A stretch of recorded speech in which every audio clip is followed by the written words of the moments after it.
बॉलीवुड के director producer Rohit Shetty को सब जानते हैं। ये तो सभी जानते हैं रोहित एक बेहतरीन डायरेक्टर है, लेकिन उनके बारे में ये बात कम ही लोग जानते हैं कि उनके पिता एम.बी. शेट्टी गुजरे जमाने की फिल्मों के विलेन रहे हैं। 70 के दशक की करीब हर फिल्म में उनकी मौजूदगी बहुत मायने रखती थी। फिल्म में चाहे कितने ही नामी हीरो क्यों ना हो, उस दौर में विलेन को भी उतनी ही अहमियत दी जाती थी। शेट्टी ने जहां फिल्मों में विलेन का रोल किया, वहीं उन्होंने बतौर स्टंट डायरेक्टर भी काम किया। अमिताभ बच्चन, धर्मेंद्र, शत्रुघ्न, शशि कपूर, विनोद खन्ना, ऋषि कपूर से लेकर कई सुपरस्टार के साथ उन्होंने स्क्रीन शेयर की। 70 का दशक वो वक्त था जब फिल्मों में स्टंट पर काफी जोर दिया जाता था। उसी दौर में एम.बी. शेट्टी एक ऐसे स्टार थे जिन्होंने विलेन का किरदार निभाकर ऐसी प्रतिस्पर्धा पैदा की कि विलेन का रोल प्ले करने वाले बाकी एक्टर्स भी फेमस हो गए। एम.बी. शेट्टी ने अपने करियर की शुरुआत फाइट इंस्ट्रक्टर के तौर पर की। इसके बाद वो एक्शन डायरेक्टर बने और फिर एक्टर।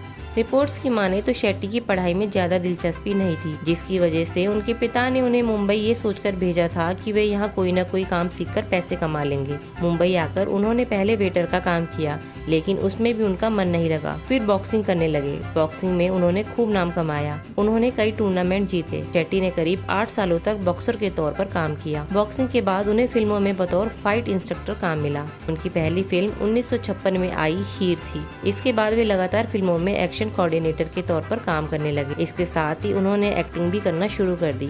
फिल्मी दुनिया में एक दूसरे के साथ मनमुटाव के कई किस्से आपने सुने होंगे। कभी कोई एक्टर दूसरे एक्टर को देखना पसंद नहीं करता, तो कभी एक्ट्रेसेस के बीच कैट फाइट सुर्खियों में रहती थी।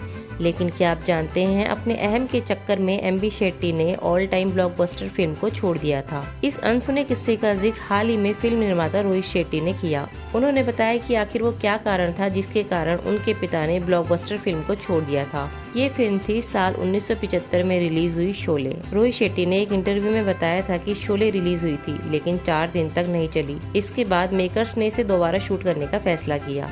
उन्होंने बताया कि शोले के लिए रमेश सिप्पी के साथ उनके पिता काम करते थे, लेकिन शोले में उन्होंने अपने सम्मान को ऊपर रखा और हिंदी सिनेमा की सबसे बड़ी फिल्म में से एक फिल्म को छोड़ दिया। उन्होंने ऐसा क्यों किया, इसका भी फिल्म मेकर ने खुलासा किया।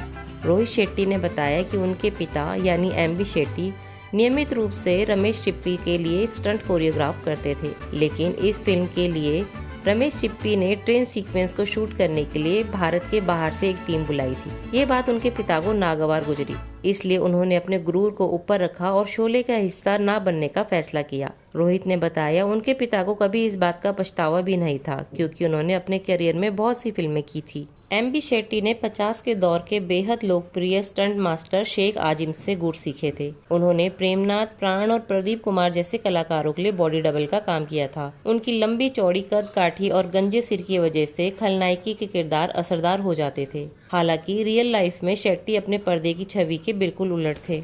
इंडस्ट्री में मुंडू बाबू के नाम से लोकप्रिय शेट्टी के गंजे लुक में रहने की भी मजेदार कहानी है। 1967 की बात है। शेट्टी उस वक्त नाइट इन लंदन और एन इवनिंग इन पेरिस की शूटिंग कर रहे थे। नाइट इन लंदन में उनका लुक गंजा था। एन इवनिंग इन पेरिस के लिए उन्हें कुछ बाल रखने थे, मगर जिसकी वजह से कंटिन्यूटी बिगड़ रही थी। लिहाजा एन इवनिंग इन पेरिस के निर्देशक शक्ति सामंत ने अपनी फिल्म में भी उनका लुक गंजा ही कर दिया। नाइट इन लंदन नहीं चली, मगर an evening in Paris hit रही। इसके बाद शेट्टी का लुक गंजा ही परमानेंट हो गया। शेट्टी एक कामयाब स्टंटमैन थे, मगर एक फिल्म के सेट पर हुए हादसे ने उन्हें बदल कर रख दिया। इस किस्से का जिक्र स्वर्गीय एक्ट्रेस तबस्सुम ने अपने यूट्यूब चैनल पर विस्तार से किया है। 1980 में एक फिल्म आई थी, बॉम्बे 405 माइल्स। इस फिल्म में विनोद खन्ना, शत्रुघ्न सिन्हा और जीनत अमान मुख्य भूमिकाओं में थे।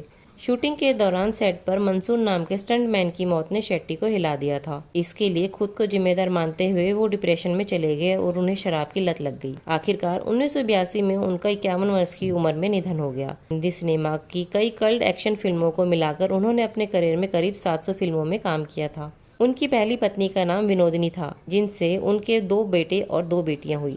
रोहित उनकी दूसरी पत्नी रत्ना के बेटे हैं, जो खुद स्टंट वुमन और जूनियर आर्टिस्ट रह चुकी है।